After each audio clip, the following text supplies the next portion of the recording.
నేను మన వైజాగ్ అమ్మాయినండి. నేను కూడా వైజాగ్ అమ్మాయినే.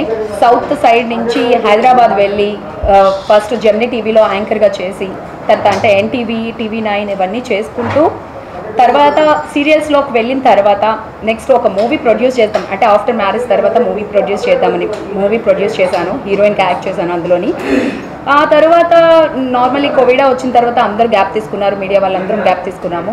బట్ నేను సింపుల్గా మళ్ళీ మా అమ్మ వాళ్ళని కలవడానికని వైజాగ్ వచ్చినప్పుడు ఇక్కడ ఆడిషన్స్, ఫ్యాషన్ రంగంలో ఆడిషన్స్ జరుగుతున్నాయి. సో జస్ట్ ట్రై చేద్దాము అన్న విధిగా ట్రై చేశాను. రెడీస్ అండ్ బ్లూలో జరిగాయి ఈ ఆడిషన్స్. గ్లామోన్ miss and mrs India 2024 auditions జరిగాయి. అంటే చాలా స్టేట్ల నుంచి, నార్త్, సౌత్, ఇంకా యూపీ అందరి నుంచి వచ్చారు, చాలామంది వచ్చారు. ఆ తర్వాత అందరి మధ్యలో ఆడిషన్లో సెలెక్ట్ అయ్యాము. అంటే సెలెక్ట్ అయిన 300 మెంబర్స్ తర్వాత మాకు సెక్షన్ వైజ్ సెక్షన్స్ అయ్యాయి. మలేషియా తీసుకువెళ్ళారు. మలేషియాలో ఓన్లీ అంతమంది సెలెక్ట్ అయిన దాంట్లో ఓన్లీ 35 మెంబర్స్ మాత్రమే తీసుకువెళ్ళారు. సో 35 మెంబర్స్లో 9 మెంబర్స్ని సెలెక్ట్ చేయడం జరిగింది. ఆ 9 మెంబర్స్లో ఒక మెంబర్, నేను కూడా ఒక మెంబర్ని. ఆ తర్వాత 9 మెంబర్స్లో కూడా అంటే ప్లస్ సైజ్, ఇందులో కేటగిరీస్ ఉన్నాయి. Plus size and senior like 40+ and మనం మిస్సెస్ ఇండియా ఇలా కేటగిరీస్ ఉన్నాయి. ఆ కేటగిరీలో నాకు మిస్సెస్ ఇండియాగా 2024 గ్లామోన్ వాళ్ళు ఇచ్చారు. అది కూడా సౌత్ అమ్మాయిని నేను ఒక్కదాన్నే ఉన్నాను, అది కూడా మన వైజాగ్ అమ్మాయిని. సో అది రావడం నాకు సో హ్యాపీ, సో ప్రౌడ్ అండి. అంతేకాదు ఎప్పటి నుంచో నేను అనుకుంటున్న డ్రీమ్ ఇది. ఇలా నాకు ప్లాట్ఫామ్ రావాలి, ఈ ప్లాట్ఫామ్లో నేను మాట్లాడాలి. మాట్లాడడమే కాదు, ఇలాంటి కొన్ని చారిటీలు నాకు వచ్చే దాంట్లో చారిటీకి కొంచెం హెల్ప్ చేయాలి. అంతేకాకుండా ఉమెనిజం గురించి కానీ, మన చైల్డ్ గురించి కానీ అవన్నీ మాట్లాడాలి. అది ఎలా మనం చెప్తే నార్మల్ పర్సన్కి దే నాట్ ఎంకరేజ్ అనేది ఉండదు. అదే మనకు ఒక ప్లాట్ఫామ్ దొరికితే ఆ ప్లాట్ఫామే ఇది అయితే సో హ్యాపీ. ఎందుకంటే ఇంతమంది పెద్దవాళ్ళ మధ్యలో మాట్లాడడం ఇది ఎక్కడికో వెళ్తుంది. సో అది వెళ్ళాలని కోరుకుంటున్నాను, అది మీరే చేయాలని కోరుకుంటున్నాను. Thank you so much media, thank you all.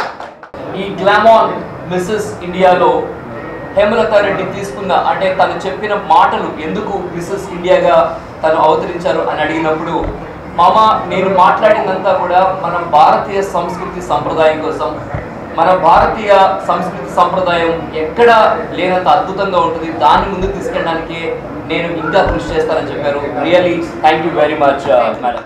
Hemalatha Reddy గారికి శుభాకాంక్షలు, కంగ్రాచులేషన్స్. ఎందుకంటే ఇప్పుడే అమ్మాయికి కొన్ని విషయాలు చెప్పింది. నేను ఈ పొజిషన్ వచ్చింది కాబట్టి మహిళల్ని చైతన్యవంతం చేయాలి, ఏదో ఒకటి సమాజం అభివృద్ధి కోసం నేను చేయాలని కోరుకుతాను కాబట్టి నిజంగా గ్రేట్ థాట్. ఈ పొజిషన్కి రావడానికి అమ్మాయి ఎన్ని కష్టాలు పడి ఉంటుందో మనందరికీ తెలుసు. ఇప్పుడున్నటువంటి పోటీ ప్రపంచం 300 మంది పాల్గొన్న ఆ కార్యక్రమంలో నెంబర్ 1గా వచ్చారంటే అమ్మాయి తెలివితేటలు కానీ, ఆ అమ్మాయికి ఉన్నటువంటి గోల్ కానీ, అమ్మాయికి ఉన్నటువంటి ఆ కసి కానీ మీకు మనందరం అర్థం చేసుకోవాలి.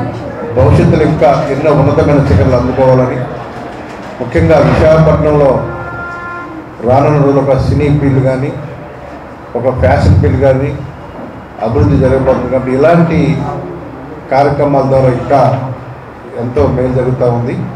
సో ఈరోజు ఆ అమ్మాయిని మనస్ఫూర్తిగా మనందరం కూడా అభినందించాలి. విశాఖపట్నం ప్రజల తరఫున, ముఖ్యంగా మా సౌత్ కాన్ఫరెన్స్ తరఫున కూడా ప్రత్యేకమైన ధన్యవాదాలు తెలియజేస్తూ, అందరూ కూడా ఈ అమ్మాయిని స్ఫూర్తిగా తీసుకొని ఇంకా రానున్న రోజు ఈ ఫ్యాషన్ ప్రపంచంలో, ఈ పోటీ ప్రపంచంలో ముందుకెళ్లే విధంగా స్ఫూర్తి నింపినందుకు అమ్మాయిని మనస్ఫూర్తిగా అభినందిస్తూ, ఇలాంటి వాళ్ళని ఎంతో ఎంకరేజ్ చేస్తూ ఒక ఆటపై తీసి మా వీరుమామకు నేను ప్రత్యేకమైన ధన్యవాదాలు. ఎందుకంటే ఇలాంటి వాళ్ళని ఎంకరేజ్ చేయకపోతే విశాఖపట్నానికి ఎక్కడా కూడా వెళ్ళకూడదు. ఇలాంటి వాళ్ళు గ్లామర్ ఫీల్డ్లో ఎప్పుడైతే ఇలాంటి కార్యక్రమాలను ఎంకరేజ్ చేస్తారో ఇంకా కొంతమంది తయారవడానికి అవకాశం ఉంది. కాబట్టి మా వీరుమామకు కూడా ప్రత్యేకమైన ధన్యవాదాలు.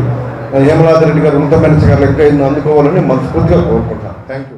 మిసెస్ ఇండియా అవార్డు తీసుకున్నటువంటి మన ఆంధ్రప్రదేశ్, మరి ముఖ్యంగా మన విశాఖపట్నం, మన ప్రాంత అమ్మాయికి, మన సౌత్ కాన్స్టిట్యున్సీ అదే మన విశాఖపట్నంలో మన సౌత్ కాన్స్టిట్యున్సీలో ఉన్నటువంటి అమ్మాయికి మరి మిసెస్ ఇండియా అవార్డు రావడం నిజంగా మన అందరం గర్వించదగ్గ విషయం.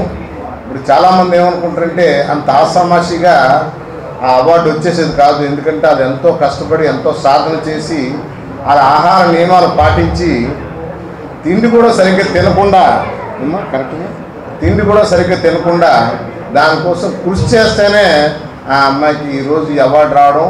ఈ అవార్డు కేవలం ఆమెకు వచ్చింది కాదు, మన విశాఖపట్నానికి, మన విశాఖపట్నం దక్షిణ నియోజకవర్గానికి మనందరికీ వచ్చినట్టుగా భావిస్తూ ఆమెకి నేను కంగ్రాట్ చేస్తూ మరి ఇంకా ఉన్నతమైనటువంటి స్థానాలకు వెళ్ళాలని మనస్ఫూర్తిగా కోరుకుంటూ